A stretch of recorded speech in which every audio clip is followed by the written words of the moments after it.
Yes, then we would have a quorum. Yes. thank you. Awesome. Okay, we're good.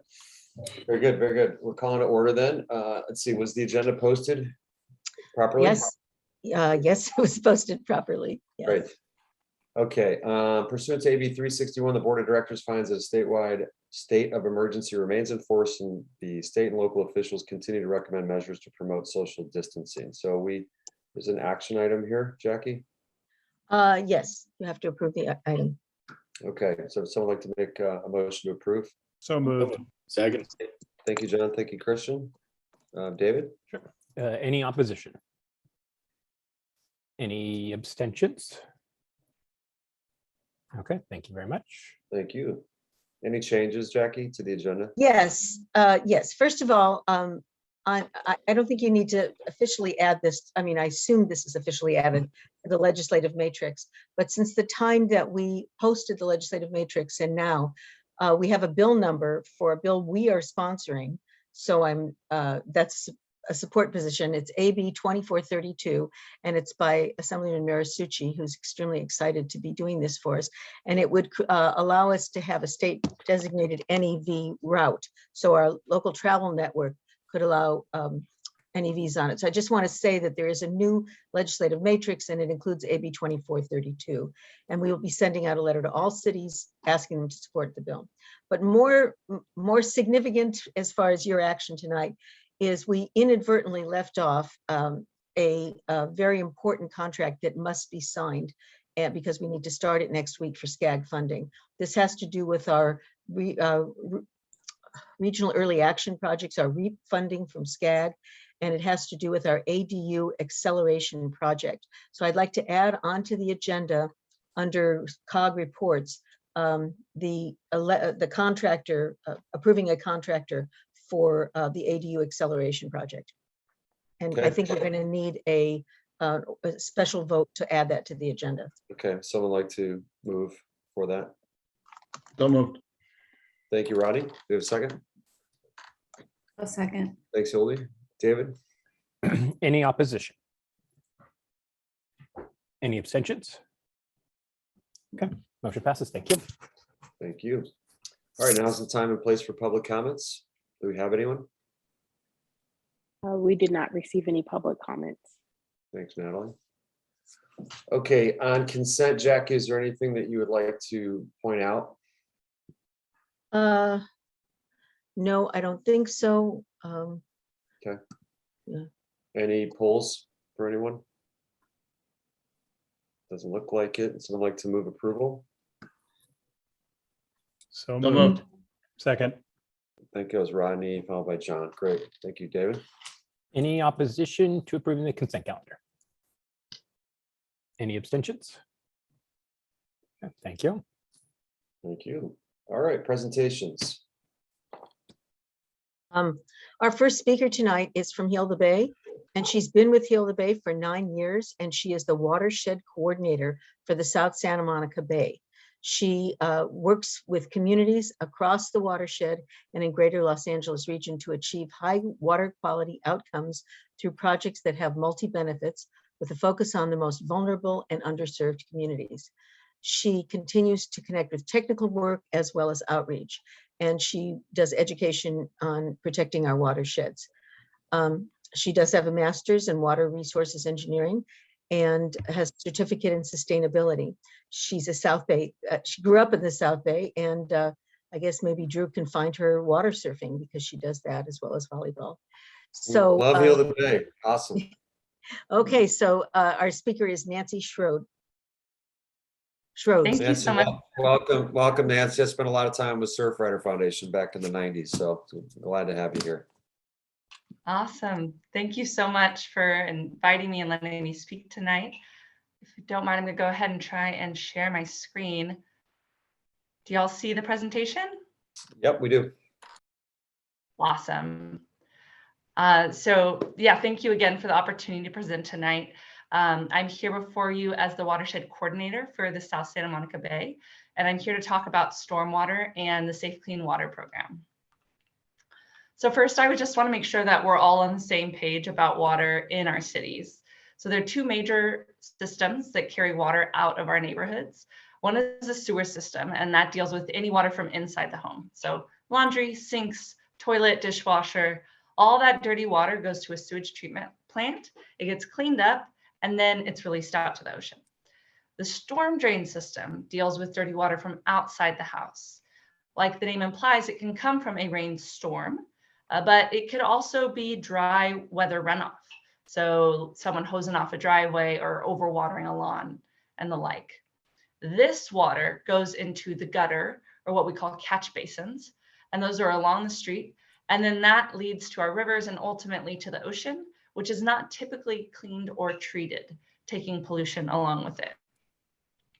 So you've probably seen a lot of these gutters and signage around. Again, these catch basins, the beginning of the storm drain system. And here's the pathway. So the catch basins dump into channels and creeks, which empty into rivers, and then eventually lead to outfalls and exit to the ocean. For those who represent, beach cities, you may not have a creek or something of the like. It may just go straight through those channels underneath and go out to the ocean. A lot of times our outfalls are located underneath piers, or you can see those little openings or infrastructure along the beach. And just wanted a reminder that watersheds connect us all. So no matter where we live in LA County, our neighborhoods are connected to various waterways, some which run underneath our feet, right, which I've mentioned, but also some of it's very visible in recreational places that we play in.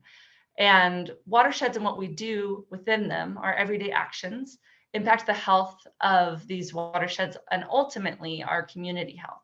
So the next part of the presentation, I want to discuss briefly the requirements to protect our watersheds while also addressing pollution. So bear with me with this one.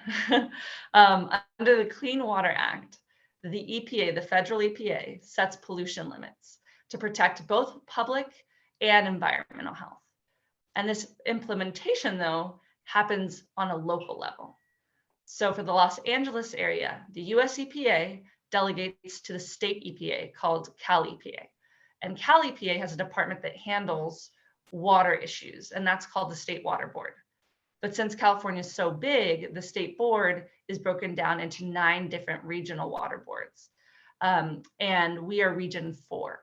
So the Los Angeles Regional Water Quality Control Board is the one that's doing the actual implementation and enforcement of the Clean Water Act.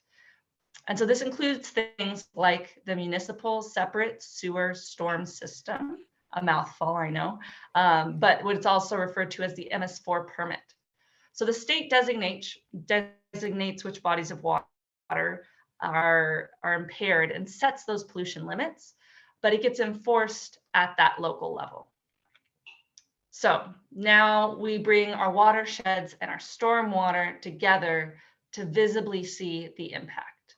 So first thing I want to note on this slide, that those big blobs, that's the Santa Monica Bay. So that's all the way from Malibu down to Palos Verdes. The map on the left in purple is all of the monitored bodies of water in LA County. And the map on the right shows the ones that are polluted. So this includes Dominguez Channel, Compton Creek, the LA River, etc. There are 210 polluted bodies of water in LA County and that are also considered impaired. Each of these bodies of water are polluted with more than one thing. So for example, they could have exceeded levels of bacteria, but also different metals like copper or lead, or chemicals like DDT. So these bodies of water are not healthy, nor are they able to do the things they naturally should. And this is the why. This is why we must clean up our act. This is why the MS4 permit exists to help reduce pollution in receiving bodies of water, and why so many cities here at this meeting tonight are working together in watershed management groups, also referred to as WIMPs, to address pollution in a more regional and collective way. So your representative cities must do reporting and inspections as a part of this process. So just to do a quick overview, I pulled a little screenshot here of the South Santa Monica Bay watershed area in the Safe Clean Water Program, which I'll review in a minute. But those who joined watershed management plans or enhanced watershed management plans, the EWIMPs, it gave the region an extra 10 years to comply with water quality requirements. in order to collaborate, which also helps for cost sharing with different projects. So the map, as I mentioned, is represented here. It's a little out of date. That peach area for the Dominguez Channel should include Carson. So that's the gray boxy area to the right. So it's a little bit of an outdated version, but this is more or less what the WIMPs and the EWIMPs in the South Santa Monica Bay look like. And this polluted water is also why the Safe Clean Water program exists. And I'll explain how it can help. Big picture is it provides funding, but it also requires reporting to receive the funding. So these are two totally separate programs, but they work towards the same goals in reducing pollution in bodies of water. So this is that same map from before, but that's zoomed in here and looking at impaired bodies of water, again, in the South Santa Monica Bay. So I pointed in some purple arrows there, and I'll read it from top to bottom because I know the white's kind of hard to read. But so at the top, you'll see Dominguez Channel, then there's the Torrance Carson Channel, Wilmington Storm Drain, Machado Lake, the Santa Monica Bay itself. You can see again that big blob to the left, the LA Slip, the ports and harbor, but it also includes some shoreline beaches along Redondo, Torrance, many along Palos Verdes, and the inner Cabrillo Beach, as well as the outer LA Harbor before the breakwater. So now that we've looked at the polluted bodies of water in the South Bay specifically, I wanted to take a look at the Safe Clean Water program itself. So much like the WIMPs, it's using a regional approach to a regional issue. So in 2018, 70% of LA County voters decided to tax themselves by passing Measure W. This ordinance created the Safe Clean Water program. So if you think of Measure W, that's what I'm talking about. Voters wanted to invest in not only environmental water quality, but also to make sure investments enhance communities, create jobs, overcome injustice, improve water supply, as well as use multi-benefit and nature-based solutions to do so. So all in all, big picture, this program aims to capture water, clean it, make it safe, and make it for everyone. And then on the low key, help cities reach your pollution reduction requirements, right? So there are 9 different watershed areas. As mentioned before, I'm your watershed coordinator for the Santa Monica Bay, which is represented in pink here. And here it is looking a little closer with city and county boundaries outlined in detail, which you might notice looks very similar to the COG boundaries. So I'm very, very happy to be here speaking with you all tonight. So this property tax, just to go into a little bit more detail, it costs 2.5 cents per square foot of impermeable area, which is just anything that water can't make its way through. So think like roofs or driveways, parking lots, things like that. So all of the money from this tax, 40% of it goes back to the city in which it came. So there is a lot of flexibility and opportunity with the municipal stormwater funding. As a city, you have to submit reports on what you use that money for to continue to receive the funding back. And that annual plan is due April 1st of every year. As for the rest, 10% of it goes to the flood control district to manage the program. So that provides education and outreach, workforce development. This is also where the watershed coordinator funding comes from. And then 50% of it goes back to our regional program, those 9 different watershed areas, which we'll go into more detail next. So for example, for the South Santa Monica Bay watershed area, we receive about 18 million annually. 7 infrastructure projects have received regional funding thus far, and that includes Carriage Crest Park, stormwater capture in Carson, 28th Street infiltration project in Manhattan Beach. I'm shortening for brevity's sake the names. There's 2 stormwater basin expansion projects in Torrance, 2 Wilmington projects from the city of LA, and Alondra Park multi-benefit stormwater project by the county. So the program's been around for 3 years, but as the watershed coordinator, this is a relatively new role to the program, as we have just short of a year under our belts at this point in time. So as watershed coordinator, I work really closely with my team members at Heal the Bay, as well as our partners with Social Justice Learning Institute and Jesse de la Cruz. while our day-to-day focus is on a range of areas. In short, I want to let you know what our 3 aims are, what we want to do, these 3 buckets. Connect. We want to focus on soliciting and supporting new projects by connecting with stakeholders as well as municipalities to identify and elevate project ideas. We want to engage with community by participating in meetings and understanding true community needs through surveys and other methods. And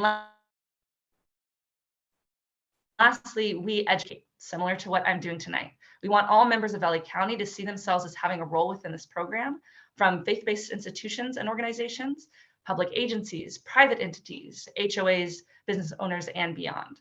So the diversity of the watershed warrants a multifaceted approach so that we can use an array of strategies and tactics to achieve our goals. So one of my big picture thoughts tonight is how can I and my team, how can we support you? Can we help provide guidance on how to participate in the program? Can you help us identify the needs of your community members? Can we help provide educational opportunities, guide you and your city in developing or identifying project concepts, and connect those who are interested with resources? So how can we help you in this process? And here is the breakdown of the decision-making body that decides where this funding goes, that regional pot of funding, what we call the WASC, the Watershed Area Steering Committee. I know there's a lot of acronyms, but so is the water world. So there's 5 agency spots, 5 community spots, although we are short 1. There are 7 municipal spots, and 1 watershed coordinator that is on the committee. Again, that's me. And although I don't have a voting seat, so I'm more there as an advisory role and voice. And just an idea of understanding what types of stormwater projects are fundable. There's a full array of them. So there are green streets and alleys. There are infiltration in parks. So this, for example, is the Carriage Crest, as I mentioned before, and parking lots like the approved 28th Street project in Manhattan Beach. Improvements along natural waterways, greening schoolyards, and so many more. I do want to note that the Safe Clean Water Program funding is not the silver bullet answer to all of our polluted stormwater woes. It wasn't designated or designed as that. It was designed as supplementary funding to finally get some of these projects that have been sitting on shelves into the ground, while also finding new ones at the same time. So again, not the silver bullet answer. It does give you municipal funds just to your city. And with the regional program, you are competing with 16 other cities along with communities and county unincorporated. So it's a pretty competitive pot of funding. But it shouldn't be the only funding that you're using for stormwater capture projects to clean up our polluted bodies of water. There are other local measures that you could propose cost sharing or leverage funds, like Measure A, H, or M, propositions like Prop 1 and Prop 68, as well as various other state and federal grant funding. So just a reminder that there is an array, lots of different ways that you can seek out stormwater funding and actually add them together to really get a good project to be reviewed. So one example of an external funding opportunity is found in the city of LA. So the LA River Ecosystem Restoration Project is getting $28 million in federal funding from the infrastructure bill. And LA City Mayor Garcetti said it's the largest amount of federal funding received for the river. It will support an 11-mile stretch of the 51-mile-long river.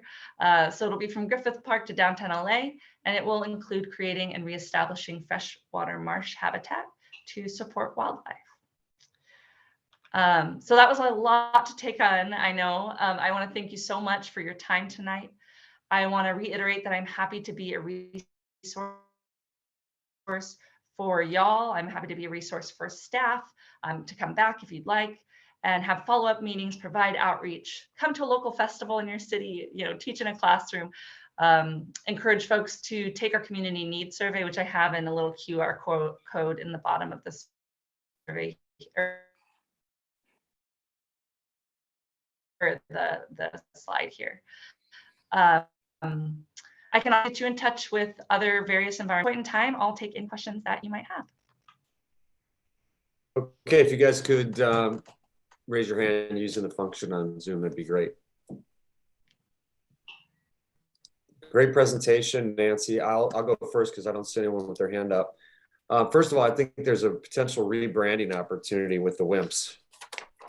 That acronym is just, anyway, just kind of kidding, but I have a question for you. The WIMPs, you said the WIMPs, the water, whatever that, I don't know what that was, but watershed something or other, management group or something. Anyway, when I remember when Mayor Garcetti announced some big capital improvement projects, I thought they were related to Measure W. They were done at Hyperion several years ago. Are you familiar with what those were and how we're doing in that regard? I'm going to give an attempt if I know what you're referencing, and feel free to tell me, no, that's not what I was talking about at all. Okay. So Mayor City did mention a few years back about going to 100% wastewater recycling. Is that what you're maybe thinking about? Yeah, I thought it was So in he made a big connection to announcement. this program, but maybe not. Maybe I'm getting my wires crossed on that. I think it might. I think it might have been the wastewater recycling, because that was just a few years ago. Yeah, it was. It was at The goal is Hyperion. So 100%. yeah, that makes sense. Okay, sorry about that. Okay, who has a question that is a good question? No worries. Any local water supply. Yeah.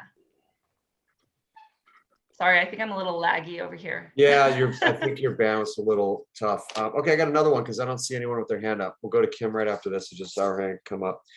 You mentioned some of the projects that are available. Can you just recap again what the process is like for working through that and getting funding, timeline and stuff? Sure. Absolutely. So there's three different, for the READ program, there's three different ways in which people can, or any interested party can participate. One is for scientific studies. If there's a question that you're looking to answer related to stormwater capture, and there's an inquiry, so that's one. Another one is our technical resources program. So if you are a small city that does not have a large staff of engineers to create a feasibility report, a feasibility study, you can apply for that TRP program. That program will set your team up with a team of engineers to create that study. So you don't actually get money for if you get the TRP program, but it provides $300,000 to set you up with a team of engineers that then can create that feasibility study. So if you have a project idea, but it's not totally fleshed out and you don't have that study, that's an option. And then the last one, which is the one I was focusing on most, is the infrastructure program funding. So for that program, or for that pot of money for the program funding, the infrastructure program, you do need a feasibility study saying, you know, we've done the work, we've done the geotech studies, we know what the soils look like, we know how big we want this infiltration gallery well to be, getting really into the nitty-gritty. So those are more for the projects that you've already evaluated and you want to push through, versus if your community has a conceptual idea that you want to dig in deeper, that would be more like it. We lost you in that last part, Nancy, but I think we got the general. Program, which again, that money doesn't go to the city, it goes to a team of. Does that answer your question? Yeah, we lost you a little bit at the end, but we got the gist of it. Okay, Kim, did your question get answered, Kim? Yes, my question got answered. My question was yours. Thank you. Okay. All right, I think that's it. I really appreciate you being on, Nancy. Thanks, that was very informative. Thank you so much for your time. I really appreciate it. Thank you. All right, Jackie, we have another presentation, correct? Yes, Christian Horvath. I think you're muted, Jackie. So Christian's going to update us on the Blue Ribbon Commission on Homelessness. Christian. Hey, good evening, everybody. Good to see you all. So I'm here tonight to just give an update on what's been going on with the Blue Ribbon Commission, and then potentially answer any questions. So I think what I'll do is I'll share a slideshow that the Birch group had put together for us, and then, can just walk through a few points about it. But I'm going to try to go fast because I see we've also got other presentations tonight. So let's see here. All right, can everybody see that? Yes, sir. Okay, great. So what we've been doing over the course of the past 5 months, right, is our directive was to explore the issues that have existed with LASA, governance, accountability, transparency, and over the course of that time, we've had so many presenters, both from the governing side, whether that be LASA or the Homeless Initiative, providers, cities, COGs, you name it. We've also kind of expanded some of our scope into talking about Measure H, the funding mechanisms, the Homeless Initiative, and how governance works with that. And we've really just kind of gone above and beyond. It's been like drinking from a fire hose.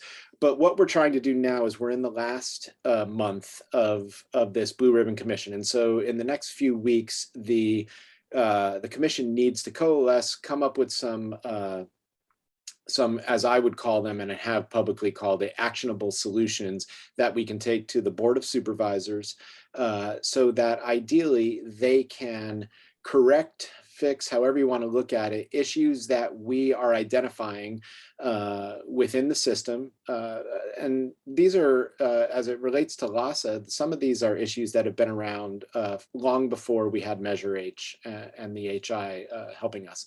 But how can we make corrections or changes to the way we are dealing with homelessness in general?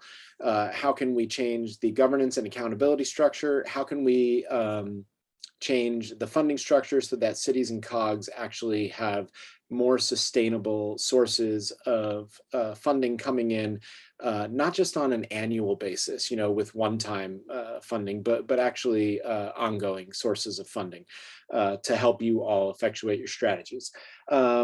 As this slide that you see right here is kind of getting at, one of the things we've tried to do is narrow down all this input we've gotten over the many months into themes. And so let me see here. So these are some of the themes that we've heard over and over again. And again, not just from providers, but from all the different sectors that have come and spoken with us. This is just a breakdown of that, kind of color-coded. And I'm just going to skip ahead. So one of the main things that we're going to be discussing, of course, is the governance, the way that the system functions right now. And as Ronson could probably tell you, because he's come from the LASA side, right now LASA is very complicated. And over the past 4 years since Measure H has come about, they've actually grown exponentially because they've had a ginormous amount of funding that comes from Measure H go to them, which then they are supposed to disperse out to the providers and whatnot. Some of that money clearly goes to other county departments, Department of Mental Health, Public Works, whatever. And some of those monies are dispersed directly through HI, like we're seeing now with our innovation funds.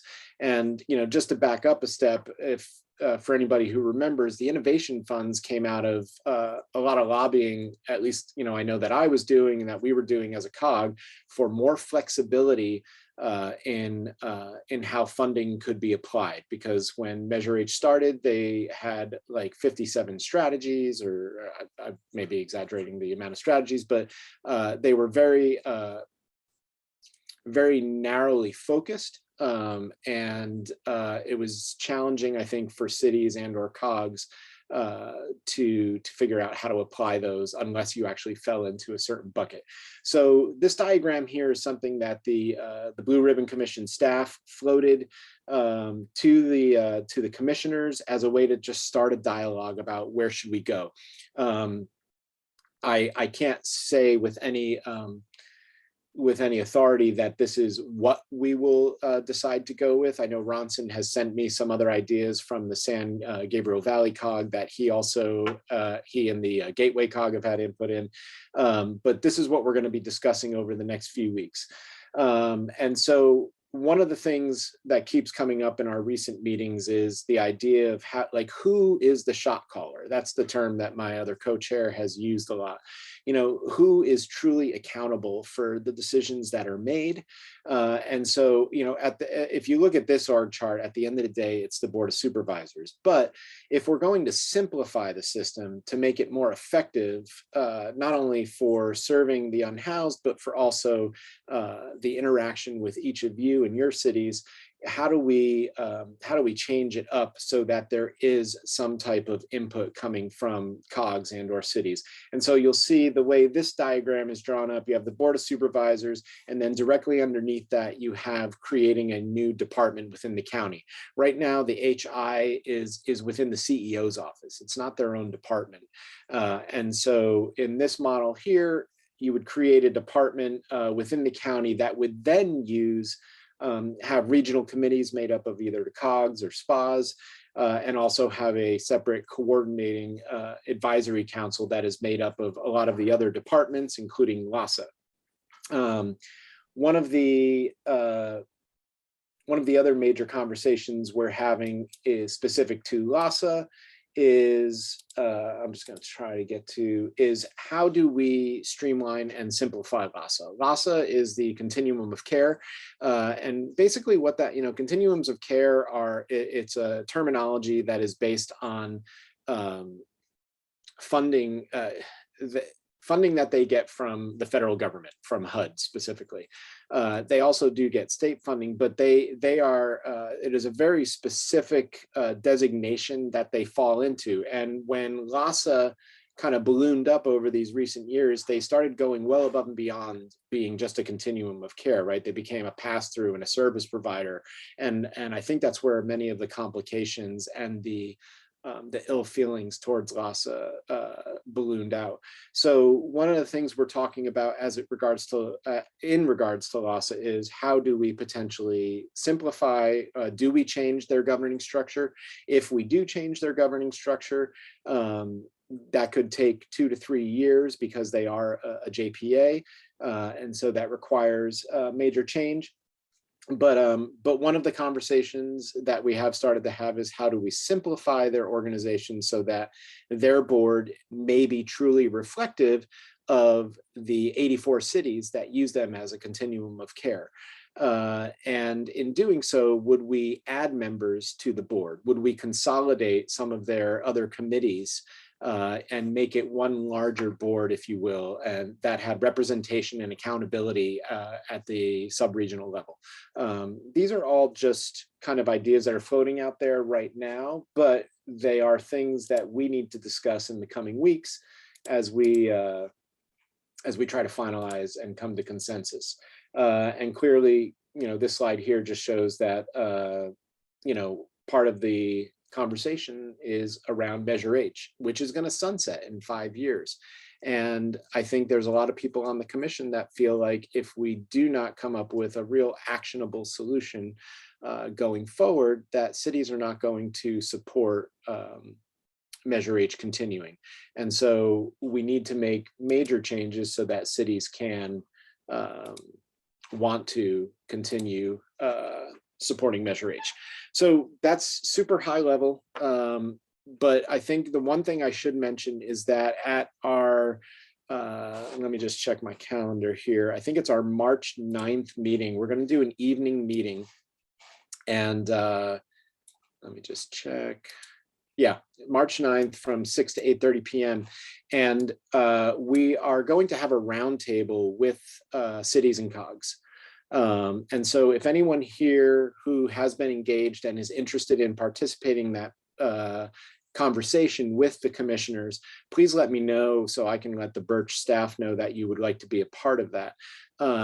We did a similar conversation with service providers a couple of weeks ago, and it was great. You know, there was a lot of back and forth between the service providers and the commissioners. And even though we were kind of rehashing aspects that we had heard or discussed in the previous 5 months, I think it was super helpful. And since your voices are important, and that's really why I'm serving on this commission, I just extend that invitation out to anyone here and or of course, Jackie or Ronson, if they want to be a part of that. And what I will say too is I don't think it just has to be elected officials. If you have a community services director or somebody in your PD, who has been running lead on any issues related to the unhoused strategies that your city is employing, they might be the right person to be on that roundtable. So just keep that in mind as we go forward. And with that, Chair Boyles, I would defer to you and any questions. Thank you, former Chair Horvath. Jackie has a question or a comment.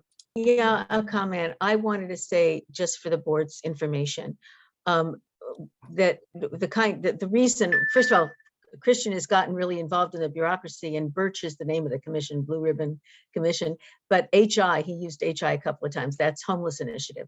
And I just wanted to say that he said we all worked hard, and he worked very hard to get innovation. And as you know, we got $1.9 million of projects in the South Bay for our cities.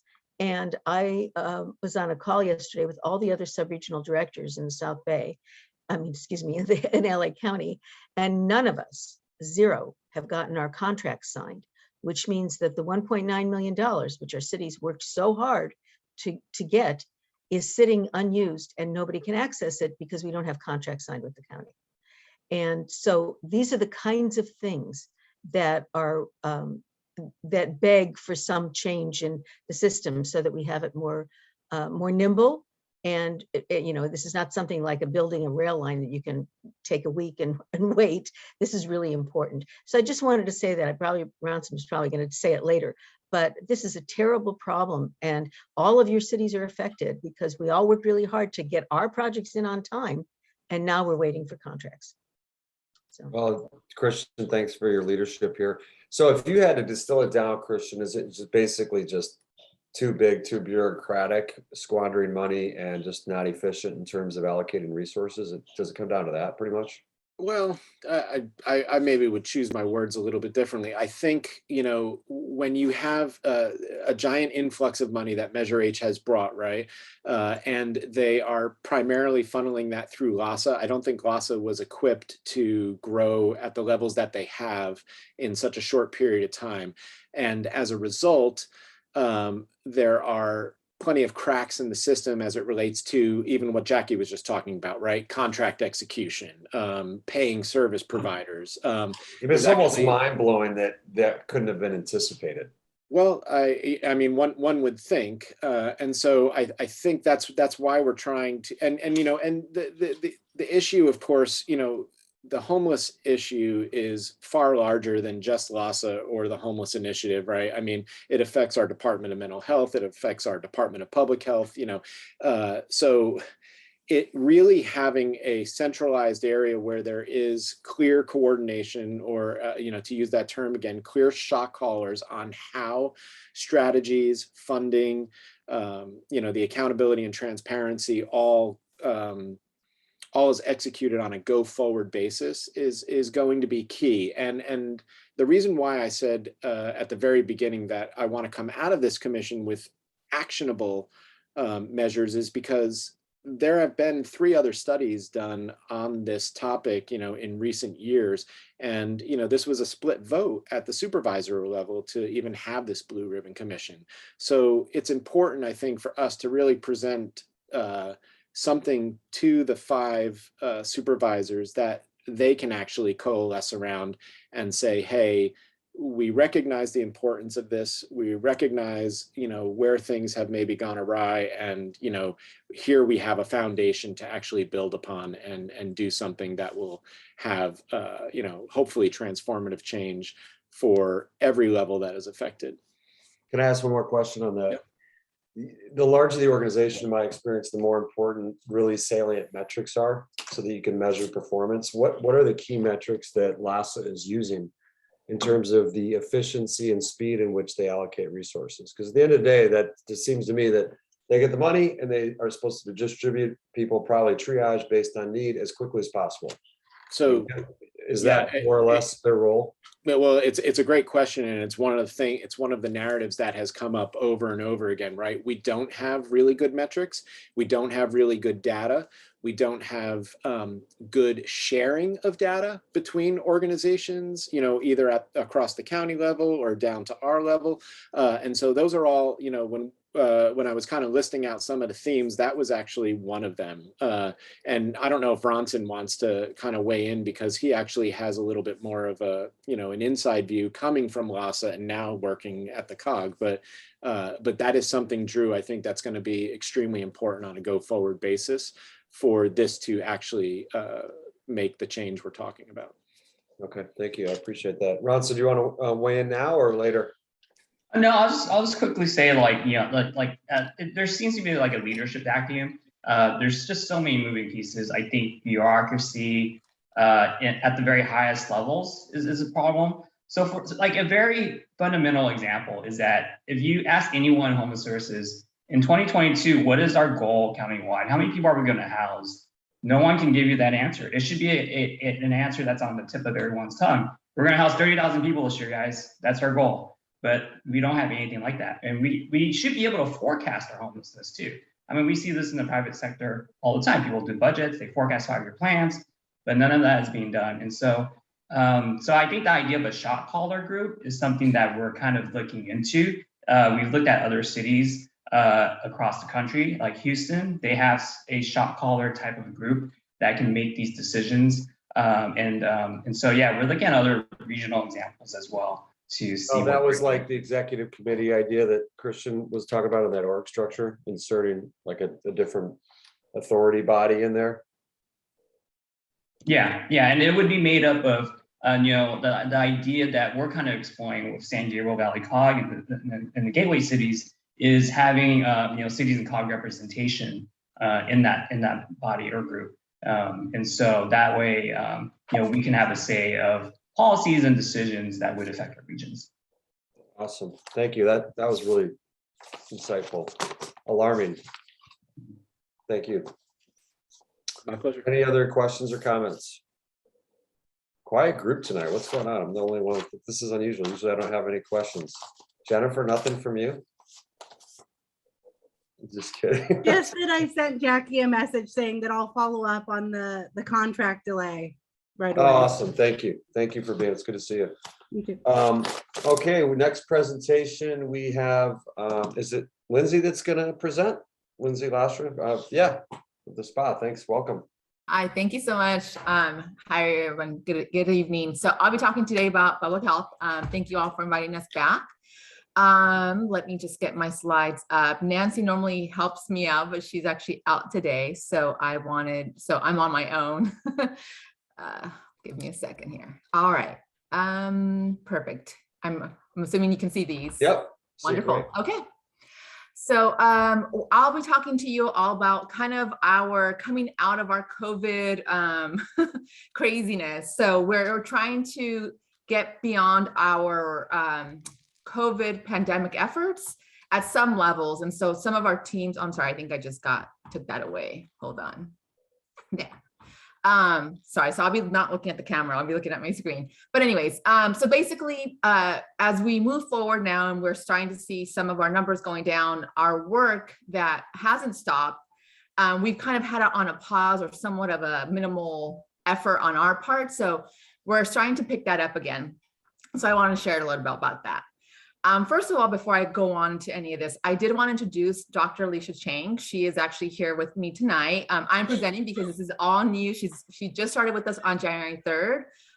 Dr. Chang is one of our physicians on our team and is now, luckily for us, our regional health officer. And as we go forward, she'll be getting more adjusted to all of our regional health officer work. And so at some point she'll be definitely presenting, but I don't know if Dr. Chang, you want to say hello? Yeah, hi. Thank you, Lindsay, for introducing me. I'm excited to join you all today and just wanted to give you a little bit of background so you know who I am. I was very interested in listening to the Blue Ribbon Commission updates. I come originally from the tuberculosis control program, where I served as medical director for 6 years. And in the last 2 years, I was deployed to lead the COVID control strategies and vaccination strategies for the specific sector of people experiencing homelessness. So in that work, we did need to reach out and work with multiple partners, because obviously the pandemic hit us hard and public health was not enough to respond. And so we worked with DMH, DHS, with LASA, and together have been doing a lot of COVID control work that continues to this day. And so, yes, I did accept this position in January and have been transitioning. And in the course of this work, our goal for the coming year is to begin to rebuild trust in our communities and begin all the work that we sort of put aside for a little while we were all hands on deck on COVID. But in the context of that, we've come to realize that COVID is with us, still with us. We're entering our 3rd year of COVID control. And so all of that work will continue to some degree, and it will change as it has continued to change over the years. But in the meantime, we don't want to forget our communities, other needs besides COVID. We understand that there are many other things in people's mind besides COVID at this point. Into our 3rd year, people are less worried about COVID and more worried about housing and substance use and violence. And so we do want to pay attention to all these other needs of the community. And this is what Lindsay is leading and is my right-hand woman for this work. Welcome, Dr. Chang. Thanks for joining us. Glad to have you.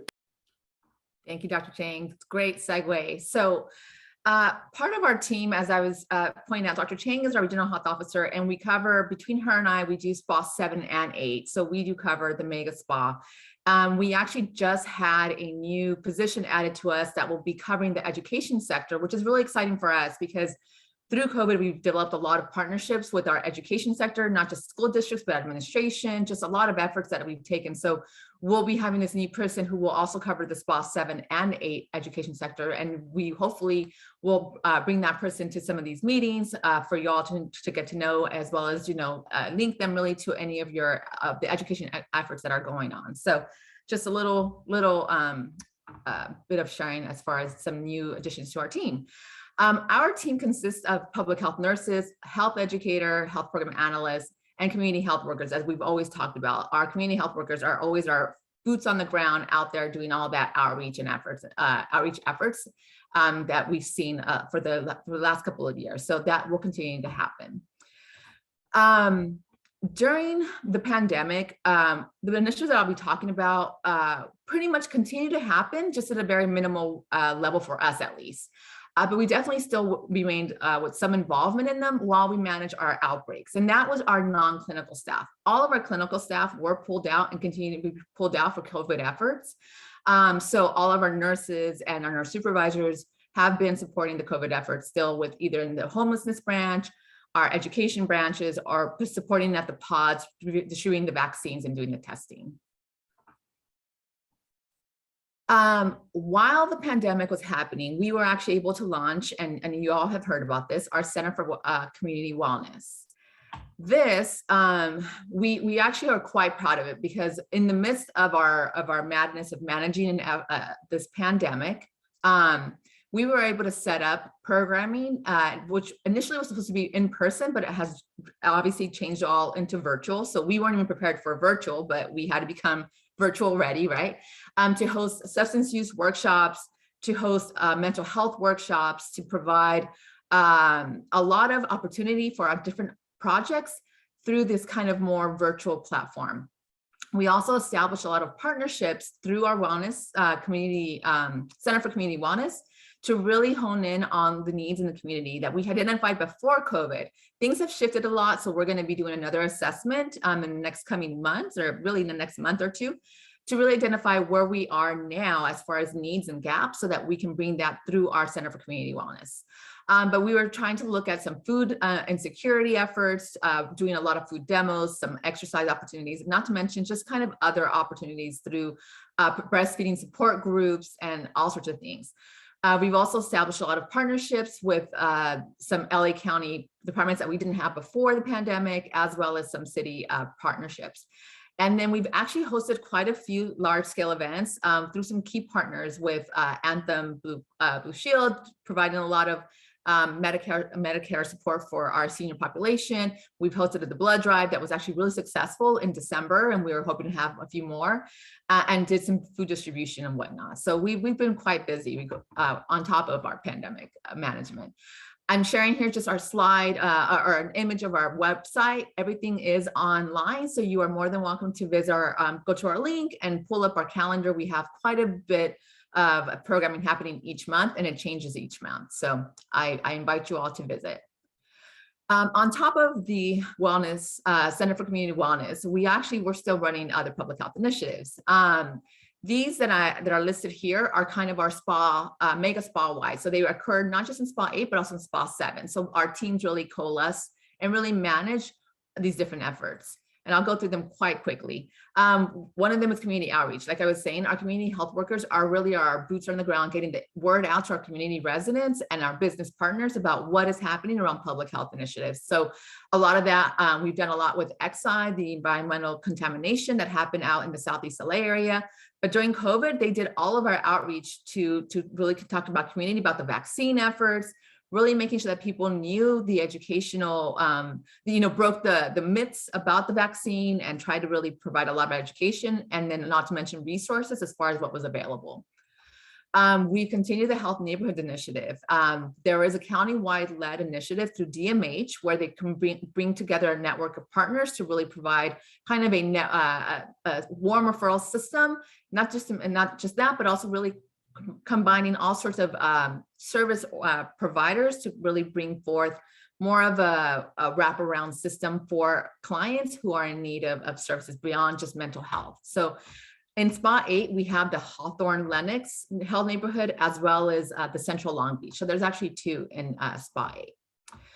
Through our Office of Violence Prevention, we have the Trauma Prevention Initiative, and I'll talk a little bit more about that with our Westmont West Athens, but essentially, really trying to reduce violence in our Spa 8, and not to mention in other spas where we have high numbers of violence. Along with the Trauma Prevention Initiative, we also have our Parks After Dark, and I think we talked about this quite a bit, but we definitely have this event happening during the summer when kids and youth have more time on their hands. We do see a lot more violence happening, and so we try to bring forth activity and programming at local parks to really get kids and the community involved in other things to decrease rates of violence. We do have emergency preparedness efforts that happen. Our emergency preparedness public health nurse connects with various cities. I'm sure our EPPHN has worked with you all, Robert Luna. So more to come from them once they get back from the COVID pandemic. And then we have our positive youth development. This is something that's really exciting. I think one of our we're always thinking about our youth, right? And how do we really get our youth ingrained, or not ingrained, but so much more as it's exposed to what other opportunities there are. And so we do want to share that this positive youth development is really a youth based initiative where we bring on high school students to learn about public health. They actually get a stipend. They get to learn advocacy skills and leadership skills and create their own campaigns during the year they're working with us, and then go out and do it. And we've had a lot of success with this. And so we will definitely promote this once when our applications are due again, so that if you all want to share with your youth, your different school districts, that you please do. Specific to Spa 8, so this isn't necessarily happening in Spa 7. So in Spa 8, we have the West Athens Community Action for Peace, as we've talked about before. This is something that's gone on for a few years, where we bring together residents, CBOs, and obviously county departments to really talk about and grow some real grassroots level efforts to improve violence in our Westmont West Athens communities. And that's actually taken hold really well, and it's really successful and continues to happen even during the pandemic. They met regularly and they continue to do programming virtual, but they were able to do it successfully through our partnership with us. So it's been going really well. Our African American Infant and Maternal Mortality program, or AIM, it's a tongue twister for me sometimes, essentially takes a real look at the root cause of infant mortality and maternal mortality in our African American Black communities. And so this group really comes together, bringing together partners, looking at that at root causes of through racism, as well as other community violence issues that we are seeing. Looking ahead, so now that we are, again, shaking off COVID, we are looking to expand our wellness community programming. We are definitely looking to start engaging. We announced, I think it was in January, we want to host a network partner. It was a partner network evening. It was supposed to happen February. We had to postpone it because of obviously the pandemic, and so with the surge in cases. So we hope to have it at the end of March. Stay tuned. We will definitely send out the save the date and send you more information as soon as we get that. But we do look to see increase our partnerships and really get back into learning how we can support our communities much more. And I think that is it. Are there any questions? Sorry, I went through that all really fast, and you will all get the slides. That was great, Lizzie. If someone could close the presentation view so I can see the galleries of everyone. That's great. Thank you. Okay, getting out of this view. Let's see. All right, George has a question, then Jackie after that. Thank you, Drew. So Lindsay, looking at your charts, I think I saw a few charts that brings up the previous topic we're talking about, addressing homelessness.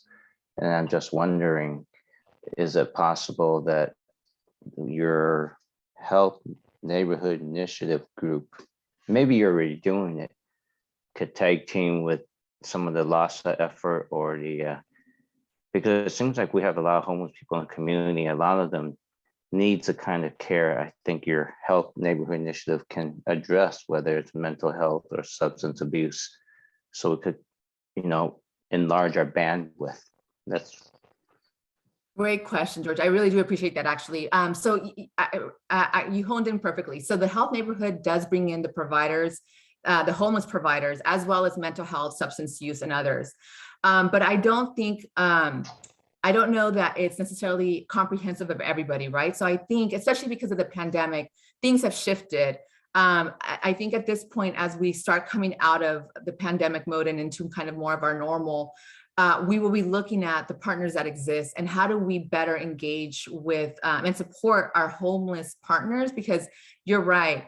Homelessness isn't just a one item thing. It's not just about other substance abuse or one, right? It's substance use, it's mental health, it's all the services that need to get linked in together. And we'll definitely be looking at how we can really combine everything, especially as we come back into this. What do we see again? Like who is available, who's at the table, and who do we need to bring in? So we'll definitely be looking at that. Thank you. That's a great point. Thank you. Okay, Jackie, and then Olivia. Sorry, if I could add to that too. I mean, I do think that one of the things that we have learned from the pandemic response, especially in the sector for people experiencing homelessness, was the benefit of that cross-sector collaboration with multiple partners. And so, the pandemic response has served as an opportunity where a lot of red tape was cut and things happened quickly. And we want to take some of those lessons into the post-pandemic or the continuing the pandemic state. One of the ideas is also reaching out to our SAPC partners who have street medicine teams and, just basically, like as Lindsay said, just coordinate all the different partners that are already out there and have a, more holistic, whole person approach to our people experiencing homelessness. Thank you. My question has to do, I know you want to get away from COVID, but people keep talking about the BA2 or this new variant. Is this a concern? We're getting ready for our General Assembly and we're going to be talking about, can we do it in person? Is this going to be a concern? I'll defer to my physician here. Yeah, I can speak on that too. With every variant, we in public health, we track it very closely, and we don't just look at the proportion of cases that are the new variant. We also try to look at the outcomes. Is the new variant more infectious, and is the new variant more severe? Right? If the new We've, Dr. Chang, you're breaking up a bit. yeah, she's frozen. She's frozen. Yeah. Lindsay, I don't know if you can answer. I let's give her a chance. I feel a little, I think she has more of that aspect of.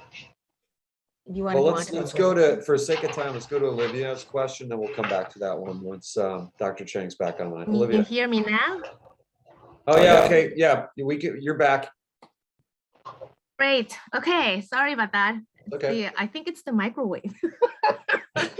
As embarrassing as that sounds, I think when someone's using the microwave, the Wi-Fi goes haywire. Anyhow, I was saying that for variants, we track very closely to see whether it's more infectious and also if it's more severe or less severe. And so with the BA.2 variant, we do have good news and bad news. It does appear to be infectious. However, it does not appear to be worse in severity than the BA.1 or the original Omicron. So do we have reason for concern? Well, you know, we always have reason for concern, especially with COVID. We're not done. Mother Nature doesn't seem to let up. But I would say that we are tracking the case counts. Everything seems to be coming down. Hospitalizations are down, deaths are down, or, you know, like the proportion. And we in public health are also looking forward to reconstituting and beginning in-person gatherings and meetings. Usually, you know, from the past 2 years, if there's anything we've learned is that new things appear. We tend to have surges in the late summer and we tend to have a big surge in the winter, right? That's been the pattern for the past 2 years. So if you're going to be doing planning, try to get things in when, you know, when you expect the curve to be down. So that would be March 24th. April. Can you give us approval right now, Dr. Chang, for March 24th in person? We're I think recording March this, by the way. 24th is a safe time because that's when we're planning our open house networking Awesome. partner. Not that day. You can't do it that day. Not that day, the 29th. Okay. Good. Fair enough. Great. Thank you. Okay, Olivia, that'll be the last question. We do have to move on. Yes, thank you, Chair. Thank you, Chair. Lindsay, you talked about youth initiatives. That sounds very interesting to me. Can you talk some more about that? How do cities get their youth involved in this? This seems like a really good concrete program by which I think you said you're training youth to be youth advisors. So how does that work? Have you trained youth already? And what is the procedure by which they go about doing this? Yeah, no, great. I'm so glad. I'm glad you're asking. It is a very exciting opportunity, and it is very, very much something that we have seen success in the last. We've had about, I think it's our second or third cohort. The pandemic was a little sketchy, right? But we were able to still have them. So essentially, we send out applications. We open up applications at the beginning. I think it's beginning of the school year. I'll get the timeline better for you all.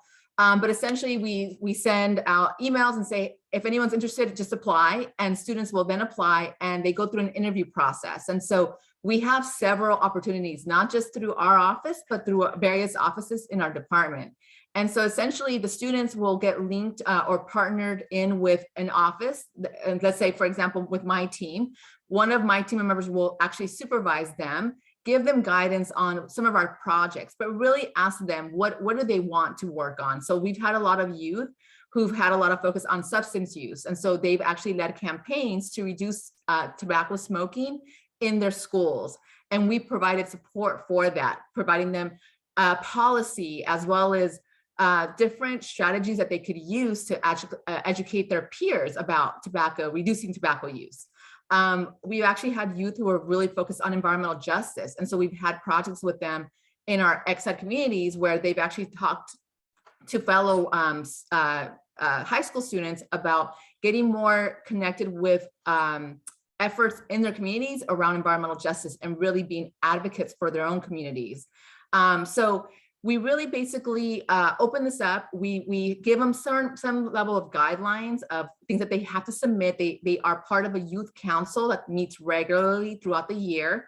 They create a large campaign for the county and really kind of get that rolling the whole for that year. So it's various levels. There's kind of more, there's a local level and then the higher level. And really we guide them through that whole process. But I can definitely get you all more information because I definitely think it's a great opportunity. I think it's a program that other people should really look at. How do you know, I think this group here, the COG, has so many resources. Bringing in a youth advisory group might be actually very just not just for that personal interest of getting the youth voice into your group, but really giving them the advocacy skills and this training of how to be, you know, political politician, really a leader in the community, not necessarily having to be a politician, but doing something different. So I think these opportunities, you're more than welcome. I'll share whatever I can. I'll get the package that I can for you all and share that along with you. But it's a great opportunity. The students have done a lot of great, have had a lot of great successes, and have had some really great programs come out of that. Are you working exclusively through the schools, or have you also worked through city councils? We open up directly out. We open up public, so we don't go directly to any one schools. We just start sending out emails saying, "Hey, we have applications open. Come out." So through our networks where we have. But who do you send? Who do you send them to? Who do you send the emails to? Through our network. So I'm sure we send them to you all, but again, we haven't really had a chance to kind of really get the word out. And the last time that we opened up applications was during the pandemic. So I think we kind of reduced down a bit of the promotion because we were trying to shift things a little bit. When applications come out again, we'll make sure to send it directly through this group. We'll make an announcement during the meeting so that you are aware of it, so you can see the email as it comes out, but we definitely send it via email. And it will go through our networks. Thank you. Lindsay, maybe you can bring this Thank up as you. an agenda item on the SPY working group. So we can Definitely. discuss it. Okay. Great. Thank you. Thank you, Lindsay. Thank you, Doctor, and thank you, former Chair Valentine. So we're going to move on now to the mid-year budget. And I think Right, Brooke's gonna and present. Brooke is not here this evening. She could not be with us. So Kim and I are going to do the mid-year budget. And if you can move on to the next slide, I think we have some pretty good news for you. This is the summary of the budget. The first column is what we adopted back in June. And at that time, as you know, our grants always come in at different times. And at that time, we had a really big deficit. We had to borrow from the general fund or take from the general fund $232,057 to balance the budget. In the mid-year, because of the way the revenues have come in, which is a little higher than we anticipated, and the expenditures, which is lower than we anticipated, we not only have a balanced budget, but we took no money from the general fund. So we were able to balance it just fine. The amount of change you can see, once again, no money was taken from the general fund. So we're really very happy about that. Let me explain a little bit more detail. Next slide. The revenues, you can see dues made up 9% and grants made up 84%. So for your dues of 9%, we're leveraging all of that money for a lot of activity. And the expenditures, a quarter was on staff and the other quarter on supplies. And then we have professional services. So next slide. The revenues went up a little bit. We were able to get new funding from Hawthorne and El Segundo for the Green Business Network. On Measure R, we got more money on transit. ICF is an energy efficiency work that we do, and they increased theirs. The Innovation Fund, we got the money. Of course, we don't have the contract, but we have the money, and or we will be getting that money. And Measure M it has been increased for the local travel network project. Next slide. Decreases. Torrance, Water, and DWP did not renew their contracts in what was a timely manner. So there was no seamless renewal of those two contracts. And it did cause decreases in our budget because they did not make up for the time that was in the gap. Energy Coalition decreased their anticipated spending. Our South Bay Fiber Network, we will be spending that money, but with construction, it's been a little bit less than we anticipated. The fiber from the state is money we have in our account, money that we've already received, And we spend that at the rate that we need to spend it. And we're doing a lot of planning work, but so a lot less than we anticipated. And then SCAG REAP projects, what happened there is things started late. And so by the time this fiscal year is out, we will not have been able to spend the money we anticipated. We'll still be able to spend the money by the end of that project. Next slide. We also, obviously, with the pandemic, reduced our office supplies, our refreshments, and our meetings and conferences. Next slide. And we have a little reduction in salary. We had a reduction in staff, contracts, IT services, and city reimbursements are going to be the pass-through funds that we have with the Homeless Innovation Project. Next slide. We're on track. Revenues are up, expenditures are down. As of December 31st, the budget is balanced. And as I said, no funds from the general fund. And we continue to monitor the pandemic and what it means. And we actually would like a motion to approve this budget. And we will be bringing the draft 22-23 budget to the board on May 2022. I'd be very glad to answer any questions, but we would like a motion to approve if there are no after questions. Okay, any questions? George. Thank you, Drew. So Jackie, just to make sure it was clear, the 232 that was borrowed from the general fund, subsequently mid-year, it was put back in the general fund. Did I read that page correctly? Yeah, it was essentially never taken from the general fund. I mean, we didn't need. Oh, okay, got it. Thank you. Yeah. Okay. Great. Any other questions? Move to approve. Thank you, Rodney. Was that Christian? Was that Second. you for the second? Second. Okay. David, thank you all. Any opposition to approving the mid-year budget? Any abstentions? Okay, thank you very much. All right, we're a little bit behind, about 8 minutes according to my agenda here. So maybe we can make up some time here. We've got transportation reports. I don't see Mayor Butts. Is Jim on? No, I think Steve Lance is going to do this. Okay, Steve. Trying to now, okay. At Metro today, they had a big discussion about a turnback facility in downtown, which is a place where you can store trains as they're adding in the new subway lines. They have an overrun of $90 million, and they're only 30% done on that track project.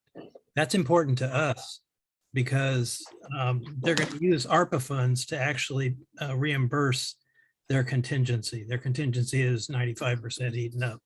So when they came back for more money, they said they're going to use ARPA funds. And we've been looking at ARPA funds as part of our opportunity for new funding, as is everybody else around the county for money that comes. But Metro has needed to do it to finish up that turnback project.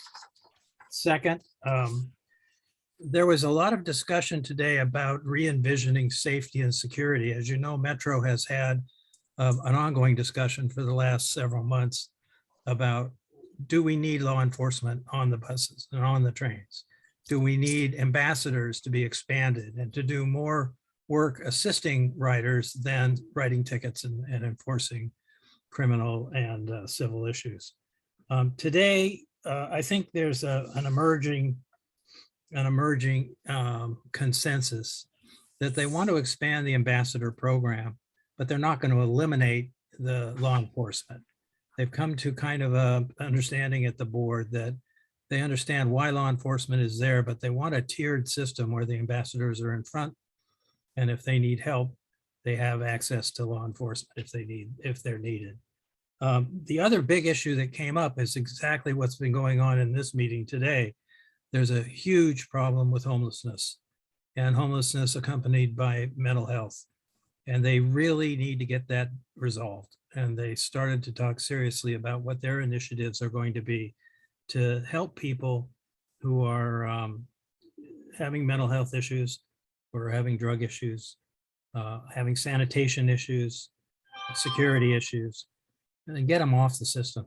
They basically have concluded that their number one obstacle to attracting people back after COVID is going to be the public perception and perhaps reality of the safety of the system.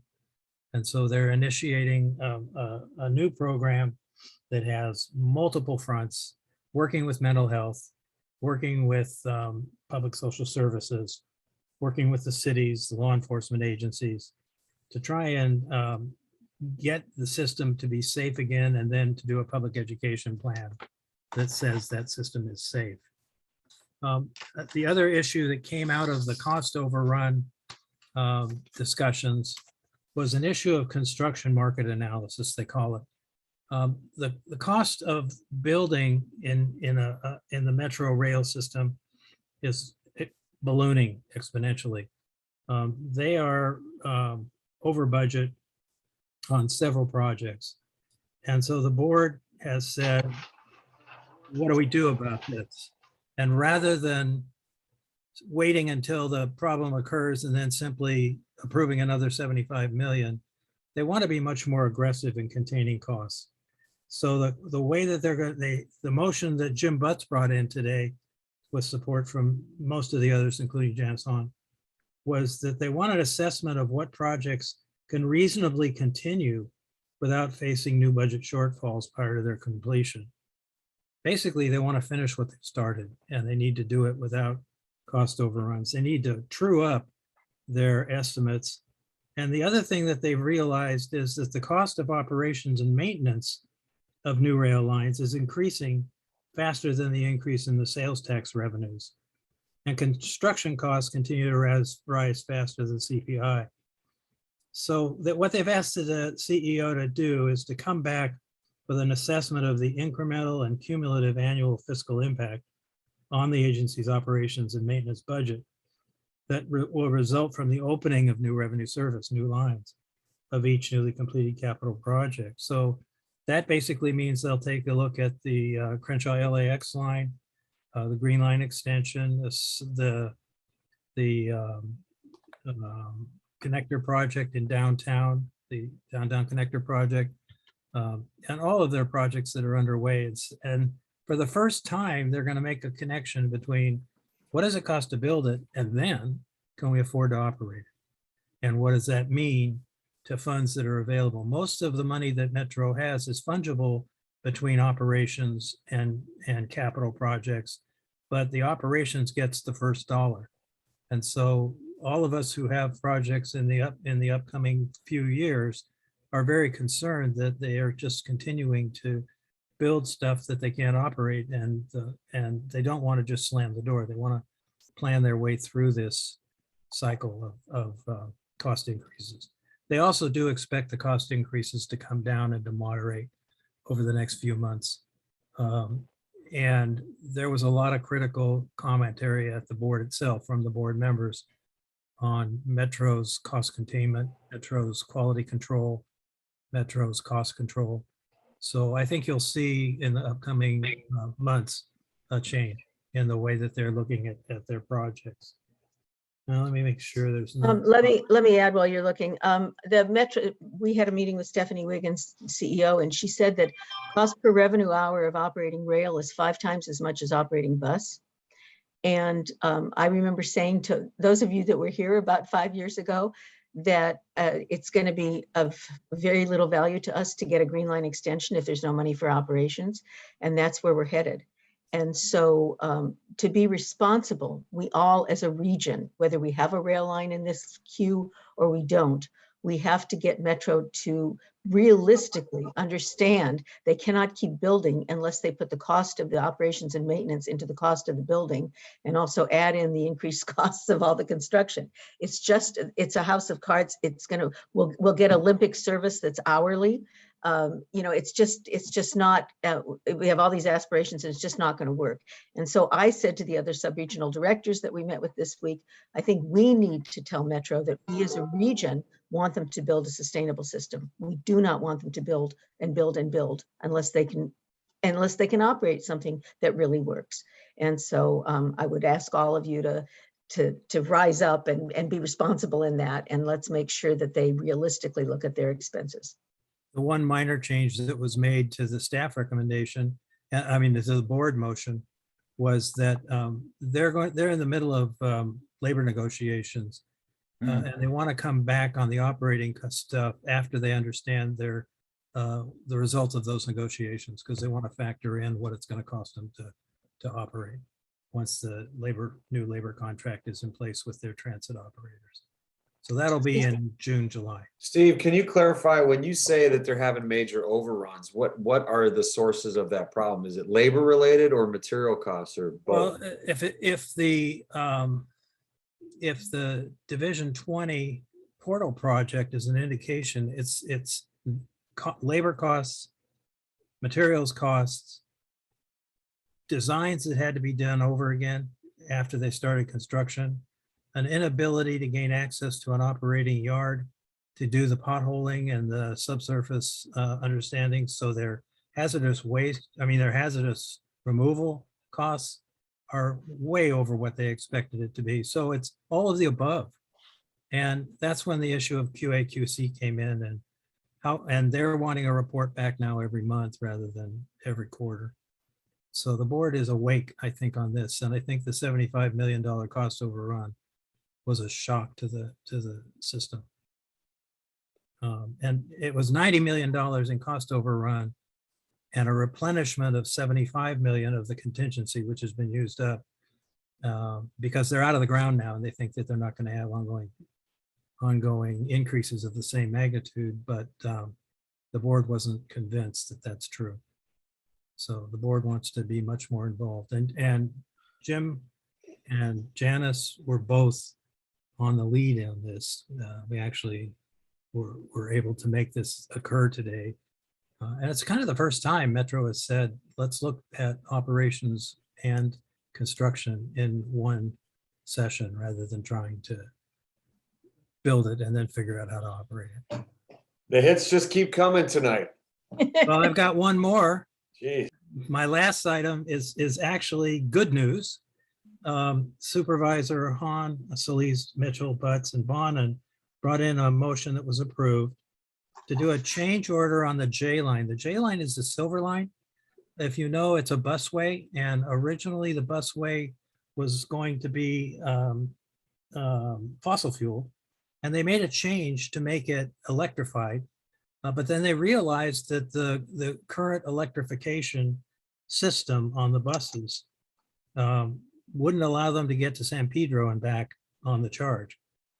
So rather than trying to find a site for a new substation to charge up the buses, they authorized ordering 100 electric buses with much bigger batteries. And so they're going to solve the problem by recharging at the Harbor Gateway Transit Center and using these higher powered buses to get to San Pedro and back. So I think that's good news for us. That's gotten resolved and That's great news. Forward. So I think that's it for Metro. What about the Transportation Committee? Okay. Transportation Committee met on Valentine's Day. It wasn't a massacre. Everything went fine. They did approve the recommended Measure R and Measure M Metro budget requests that you guys approved, I think, on consent already tonight. So that was good news. There was a sub-region, a discussion of the Olympic venue services, both for Carson and for Inglewood, and the transit operators' plans for that. So that got covered. And then there was a discussion also of the operating plan, which we've already sent a letter on. So I think that's it. Yeah, I wanted to mention, we sent 2 letters out today that are have to do with our, well, they're going out in the next day, have to do with our existing position. One to support Metro's trying to get more money for electric buses, and which would also be in the South Bay, and the other for money that would hopefully help the Metro expand the Green Line stations to 3 cars, so that they they fit the standard of Metro stations. So that's just and those letters were sent, they were time critical. We also had, in the discussion of the Green Line and Crenshaw Line operating interface, we discussed the differences between their current position and their new position, which would be to support a line that was a one-seat ride from all the way in Torrance, all the way up to Expo, with a transfer from the green line at the LAX station rather than the current aviation station. So if you're going to try to go from Norwalk to the South Bay, you'll transfer at LAX. And if you're trying to go from Norwalk to Expo, you'll transfer at LAX. So it'll move that current transfer site up to the 96th Street station at LAX once Crenshaw opens. Okay. Mr. Chair, should we go on? Yes, please. Thank you. Thanks, Steve. And Jackie. Okay, in your agenda packet, I've mentioned here before about Alert South Bay. You know, all of your cities are involved except for Lawndale. We're trying to get Lawndale onto Alert South Bay. The invoices are going out to your cities. The idea is that there will be a regional contract, what the city managers have suggested and the city attorneys. So there'd be a regional contract, that contract be with the Council of Governments. We administer Alert South Bay. We hire the woman as a contractor who's currently doing the day-to-day work, and we handle all the invoicing and everything. The question now is that the cities have to agree for the COG to do it, but before the cities agree, I suggested that the COG needs to agree that if the cities want us to do this, we want to do it. So there is an agenda. I can answer any questions. There's a agenda. Bea has her hand up. But the motion tonight is to approve the intent to assume administration should the cities want us to. Yeah. Okay, thank you, Bea. Yeah, I just wanted some clarification because the way that the report read, again, I go back to the initial proposal that it was at least what I recall was presented to our city is that by joining and making it an Alert South Bay program regional, that our city would be paying less money than we are now individually contracting with Everbridge. I know now the things that it's changed a little bit. There's like 2 layers of administration with Ms. Sutherland and now the COG. But the way that the proposal is tonight is that it's having us go to our city councils in March to ask for their approval to join Alert South Bay as a region without knowing the costs involved. That's the way I read it. And I'm just telling you, for one, my city council is not going to vote for something where they don't know what the costs and how they compare to what we were and are still paying under our contract with Everbridge. Thank you so much for bringing that up. First of all, I also was under the impression that city costs would go down. What we found out at the first meeting we had with the Everbridge and the city attorney and whatever was that the cities have been getting a discount as if they were regional. And therefore, if they didn't go regional this year, the costs would go up, which was that was the #1 surprise. The second thing is cities do not have resident connection data, which is data to understand who these things should be sent to. And in the Everbridge contract this year, they've added resident connection data, which has increased everybody's cost. They've also added different kind of messaging. I'm having a meeting on March 10th with all of your Alert South Bay administrators to go over whether all of these costs make sense. It's my understanding that everybody is very happy to get the resident connection data. This is something that they wanted. The other thing that I think is that you need to know is today, I got copies, I think, of everybody's contract. The contracts are out. And the way it's going to work is Everbridge, for some reason, which is unfathomable to me, will not do anything less than a 1-year contract. So they're signing 1-year contracts with those cities whose contracts are expiring. And then on May 1st, when the regional contract takes over, they're going to prorate everybody into the regional contract.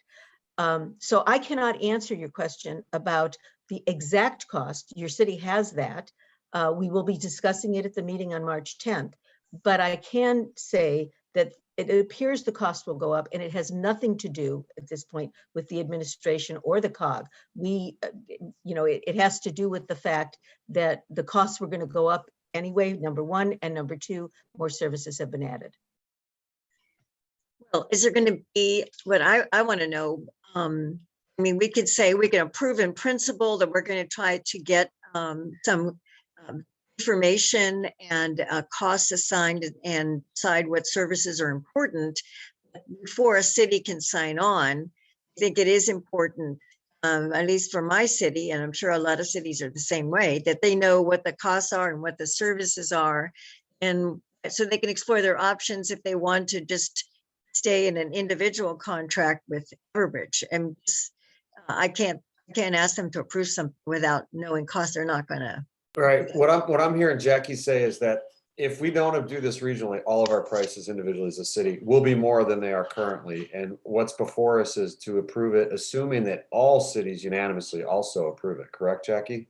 Yes, the cities have to agree that the COG should take it over. Okay, so does someone like to move approval on that? I'll move on that one. Thank you, Rodney. Thank you, John. Okay, David, please. Any opposition? I'll just record opposition since I don't know what that's going to entail at this point. So. Okay, thanks. Be noted. Thank you. Okie dokie. General Assembly, anything there? Before we Yeah. get to the General Assembly, I'd like to do this Black and Veatch, this contract on the, we added to the agenda. Oh, yes. It has to, okay, so we are doing a proposal, we did an RFP totally funded by SCAG for ADU, to look at ADUs in the South Bay and how they're working and if they're really going to be a good opportunity for meeting arena requirements and affordable housing. We had 3 proposers. We invited the cities to participate in the proposal evaluation and the interviews. They chose not to, which I guess means that not only are they busy, but they agreed with our evaluation committee. The evaluation committee unanimously picked Black and Veatch with a subconsultant of Pocket Housing. Black and Veatch came in within the budget, and they also offered to donate hours because they have an innovation center and they want to work with us on this to really grow their business as well as our project. So we were extremely excited about Black and Veatch. We think they're going to do a great job. And my recommendation, and the steering committee did approve, and that's why I'm really sorry it is not on the agenda. They approved a contract with Black and Veatch. We have to get going because SCAG needs us to commit our funds immediately from their rules. So the motion would be to approve a contract with Black and Veatch. Okay, thank you, Jackie. When would we likely get the information? Do we know? Back. Jonathan, do you know this calendar of the project? Hi, everybody. We would likely get back the contract, the red line version of the contract on. No, not the contract. The study will be it's like an 11-month study, I think. Oh, yes. Okay, that's yes. Okay. Gotcha. I think it's about 11 months. Okay. So if we can have a motion on that. Someone like to move approval? So moved. Thank you, Christian. Do we have a second? Second. Thank you, Olivia. All right, David? Any opposition? Any abstentions? Okay, motion passes. Thank you. Great. Okay, can we move on to General Assembly, Jackie? Yes. I'm going to turn this over to Kim to talk. Well, you want to talk about the program, Mr. Chair? I can. I touched on it briefly when people were just coming out at the beginning. We got some exciting speakers, 2 panels. One's on innovation at large. The other one is on aerospace and space. We've got Colonel Kay Kralowski from, she runs basically space program buying for the Space Force in El Segundo at our base there. And we've also got Darius, she's a chief scientist for Beyond Meat speaking. We've got Varda Space Industries that's building manufacturing in space, really cool concept. We've got ABL Space Systems, which is a propulsion company. We're likely going to have Relativity Space, which is they're the first of their kind 3D printing for rockets. They can basically build rockets in less than a month. So really cool stuff, great topics. The whole idea is to introduce innovators that are disrupting the way society and systems will function in the future so that we can learn and anticipate those things and how they'll affect government and the societies that we govern. So that's an overview. Okay, and then I want to turn it to Kim to talk about in-person versus virtual, money, our sponsorships, our food, and other logistics. Yeah, so I'd like to start with, just in case you missed it, the RSVP, link to the RSVP is at the top of the chat. We currently have 134 people who have RSVP'd. We only have about 7 elected officials, so we would really like your elected officials to all RSVP. We just started doing promotion. Colleen is working on that piece for us. I also wanted to give you an update. We have raised, actually through Rosemary, who's done a fantastic job, $64,250 in sponsorships, and that's in cash sponsorships. So we've exceeded both our budget and our reach goal. So Awesome. we're doing fantastic job on that as well. I wanted to talk to you about, at the steering committee, there were several options discussed regarding AV needs. And if we had to go, for example, into a complete virtual environment, if there was something horrible that happened and we would have to shift gears. And Chandler actually, and if we have detailed questions, Chandler's here to answer any of those. But we had a range of costs associated to that. And that includes the AV provider, which is Davis. And at the minimum level, that's around a $10,300 price range, all the way up to Vertical Group, who was the company that did our virtual event last year, which is around $25,500. And so we do ask for approval to move forward as the steering committee recommended that. And then just an update on the food and the event and related to COVID. As you know, COVID conditions are changing rapidly and different rules are either coming in place or being relaxed a little bit. They are anticipating that we may not even have to have temperature checks now at the walking in. So that would be great. And they're also talking about maybe not requiring masks. So we'll see what happens. It's a few weeks away, but there may be some changes on what we're actually doing with the attendees. And then I wanted to give you an update on the food. We will have food served to the tables. And this is partly to, so we don't have buffet where we have a lot of people that are going around the food, but also it provides us with a little bit less cost, and they can move the food. You know, if you think about the food line, it takes a little bit of time for people to go through the food line, so it makes the event a little more efficient.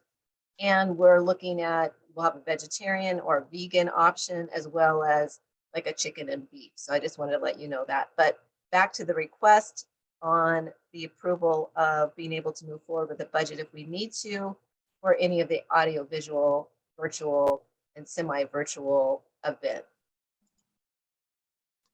Other questions? Jackie, did I forget anything? Christian's got a question. I just want to say that your RSVP is extremely important because we're going to spend money on each of these dishes. I just RSVP'd. You're up to 8. Okay. Christian. Yeah, Christian had a question. Yeah, question, are we taping in the live scenario? Are we taping the speakers and the event in general so that anybody who can't attend can still see hope so. from the website afterwards?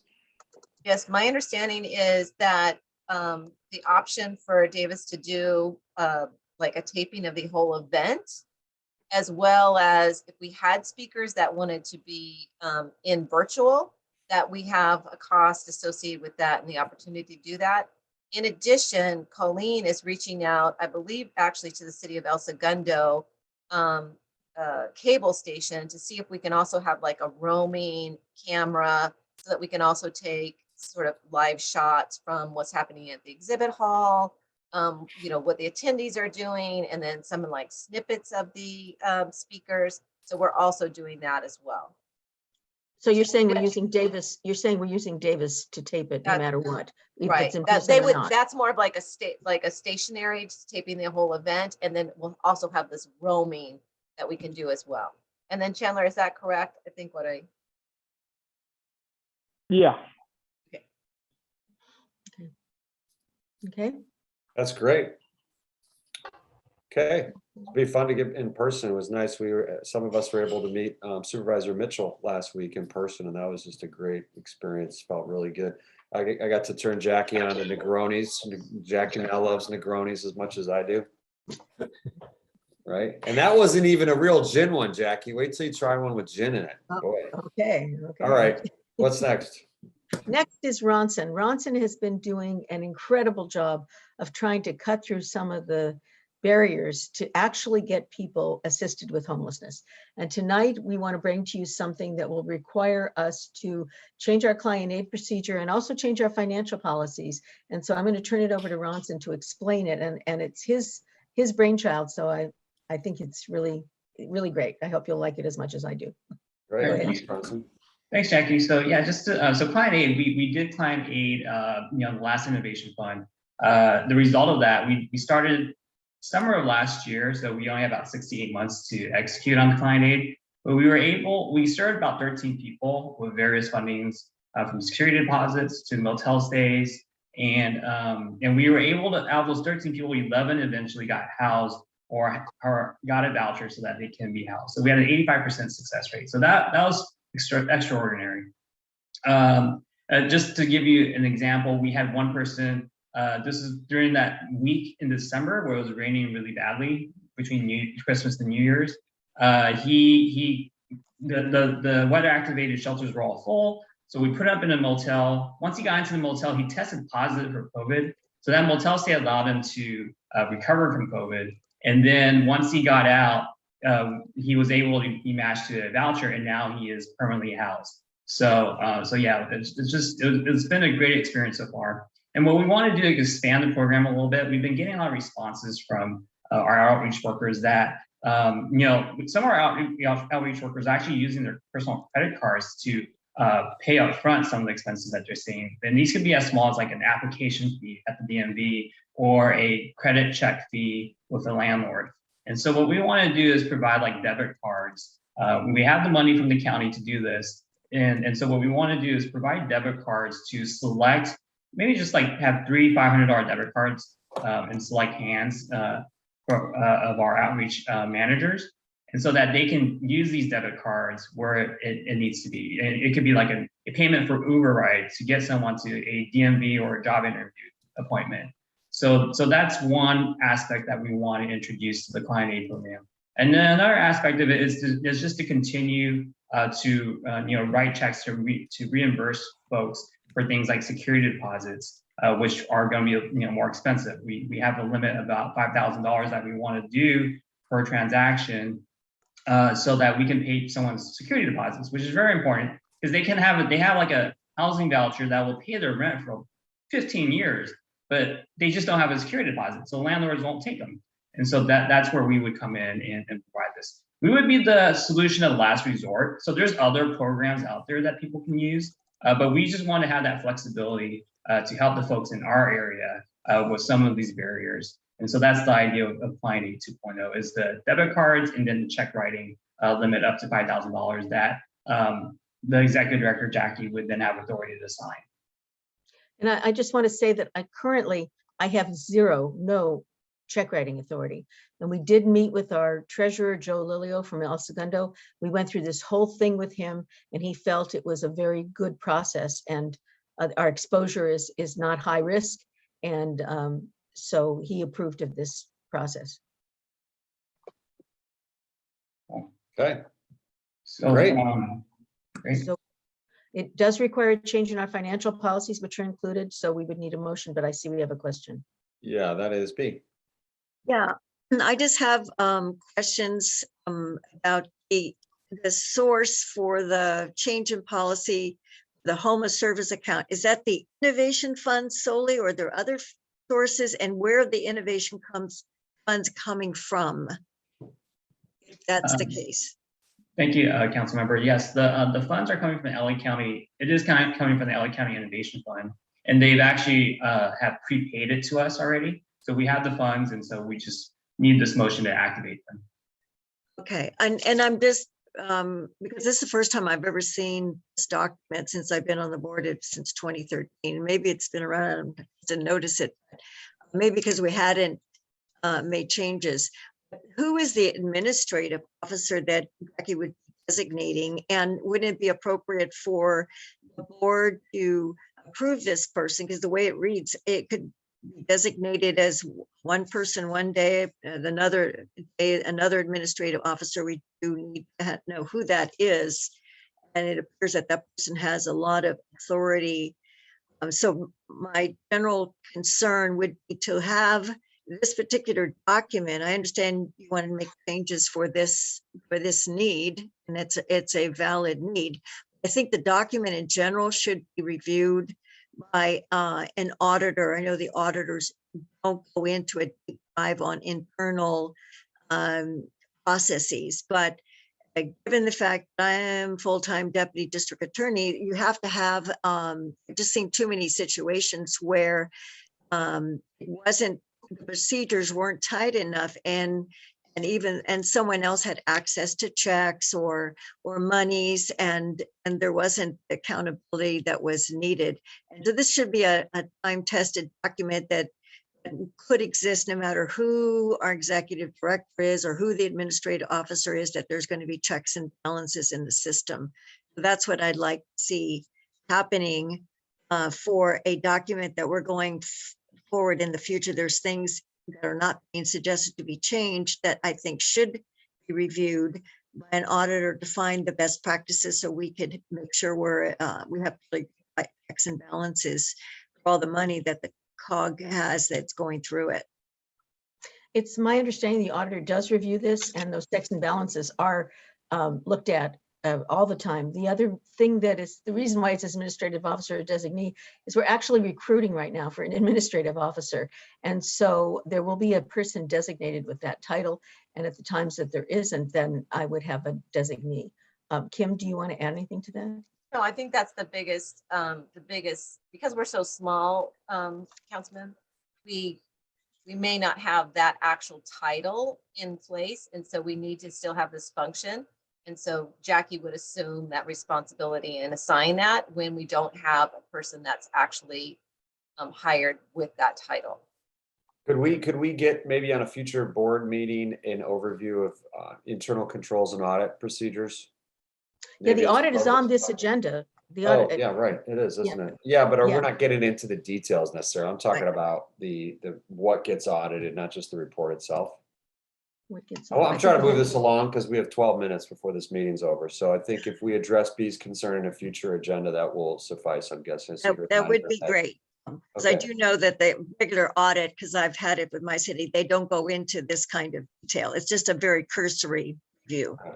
All right. So any other questions or comments before we see if we can get approval of this? No? Okay, would someone like to make a motion which is approving? So moved. That Barry. was, oh, thanks, Barry. Yep. You have a second? Second. Thank you, Christian. All right, David, would you please take a vote? Any opposition? Any abstentions? Okay, thank you very much. Great, thanks. Ronson has several more items that he would like to update you on because there's a lot of activity. So Ronson, you want to go? Yeah, I'll try to breeze through this. And Jackie, I was gonna give a presentation on the senior scam presentation by State Senator Ben Allen. You want me to just skip that for this agenda? It's in the notes are in the packet. Yeah, So- we can review that later. I think we've all gotten information about that outside of this forum too. So I'll skip that. And then I just want to say, like, we had the homeless count last night, big event. Big thanks to Nancy Wilcox, who is our kind of regional coordinator. She volunteers her time to do that, to make sure every city's homeless count is very successful. And it was very successful. Despite it being a very cold night, despite it being the fact that this is the first count we've done during COVID, and it's also the first count we've done with a brand new phone app. So that was always going to be tricky because our volunteers, we'd have to have a little bit of a learning curve on that app.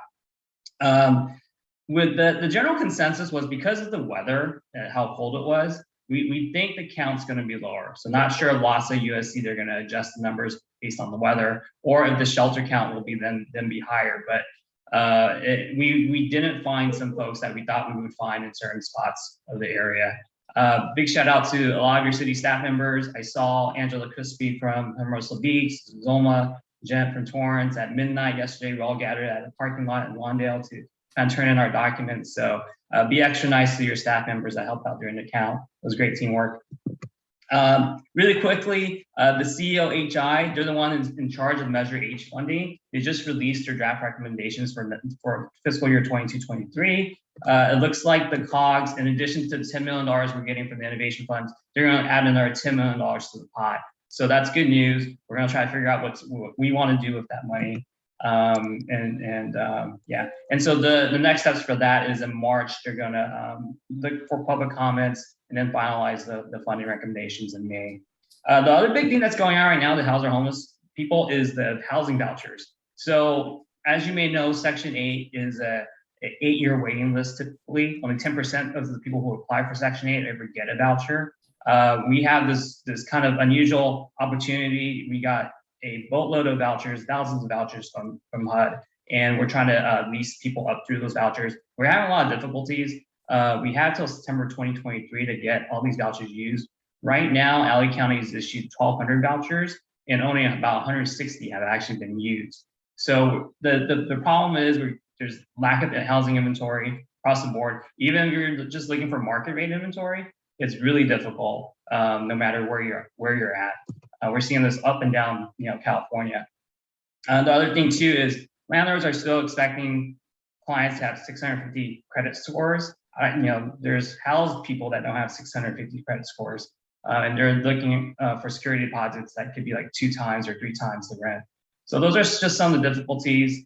We're trying to lobby the supervisors for idea solutions to kind of see how we can fix the credit score barrier and the security deposit issues. So those are things that we're working on. And then on the task force meeting coming up next week, we're going to have SCAMP present, the Southern California Association of Nonprofit Housing. Their members have produced tens of thousands of apartments, condominiums for affordable housing throughout the region. And they're going to tell us how they can partner with cities to build more affordable housing development. Yeah, that's about it. Oh, one other thing, Providence Health has approached us. They're interested in building a tiny village. And we were talking about doing it maybe in the northeast corner of South Bay, because we don't have a shelter over there. So that's the Inglewood, Hawthorne, Gardena, Lenox area. So they have $1 million of funding that they can use to build a tiny home village. So I might reach out to some of you in the coming weeks to kind of explore ideas of where we can maybe put this shelter. So that's it for homelessness. Thanks, Ronson. And it's been great to have you on the team. Thank you. Good stuff coming out of there. Okay, let's see. Yep. Stacy isn't here.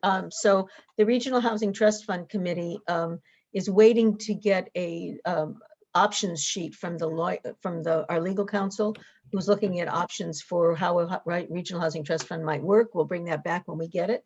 We don't have it yet. And as we will be sending our cities the 2 bills that the COG is sponsoring and asking you to lead support in your city. David, is there anything else from the Legislative Committee? Just thank you all for attending. We had great attendance last time, and we are now meeting on the 2nd Wednesday of the month at 5 p.m. It was previously the first Thursday. So. And then that item that that George brought forward is going to the Ledge Committee to consider. It'll be on the next agenda. Yes. Okay. Yes. Great.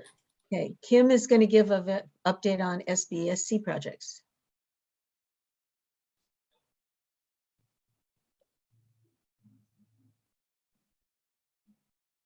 Kim, are you muted, or you there? Sorry about that. I just wanted to share with you what we were able to accomplish at the end of our SoCal Gas partnership. We were able to do a lot over several years that we had the partnership, but what you're seeing before you is just what we were able to accomplish in 2021.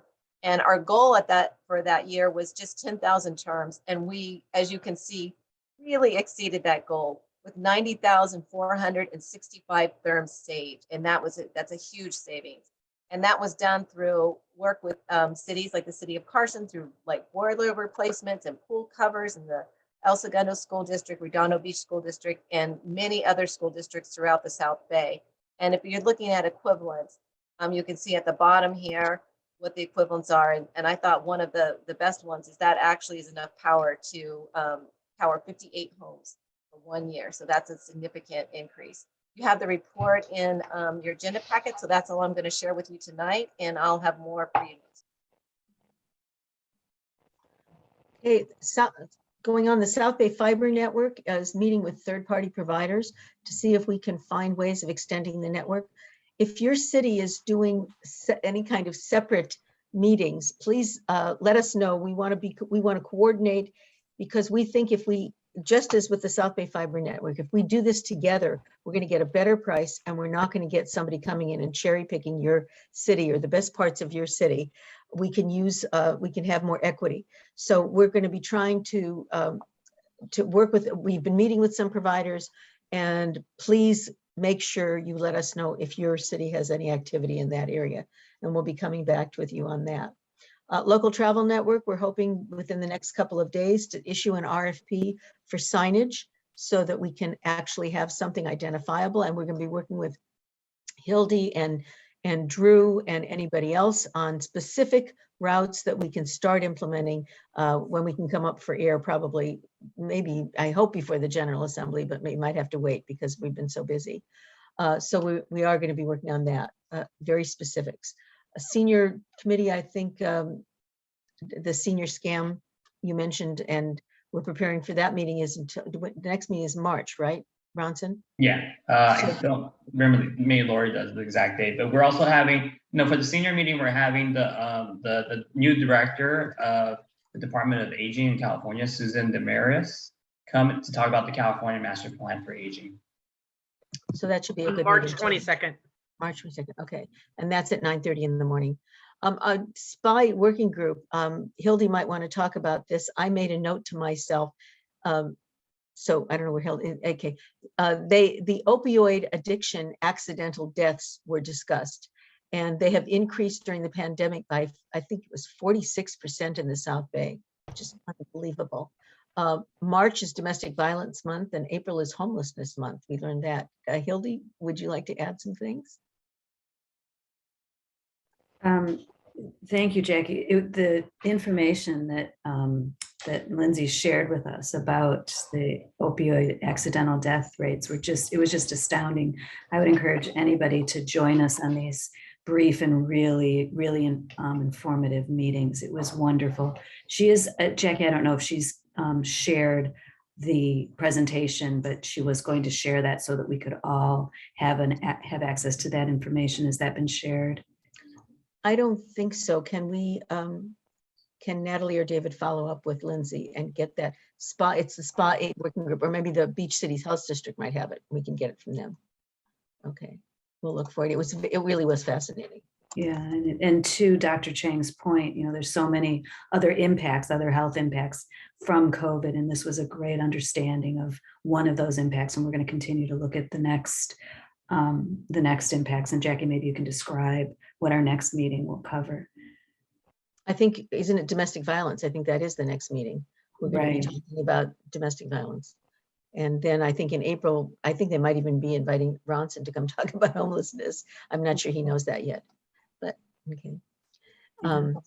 So it meets on the Thursday morning. It's the first Thursday, I think.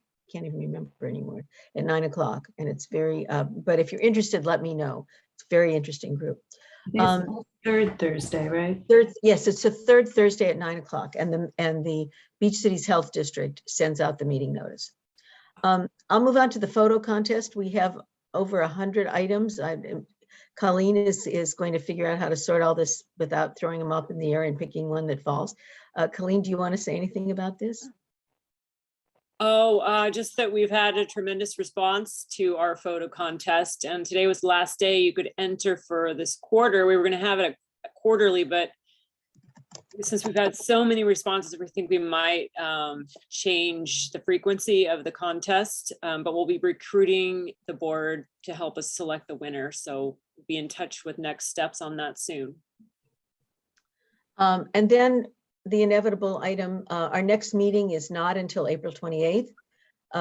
And the steering committee has decided on March 14th, their next meeting will be a hybrid meeting where you can come to the office and we'll be serving lunch, or you can participate by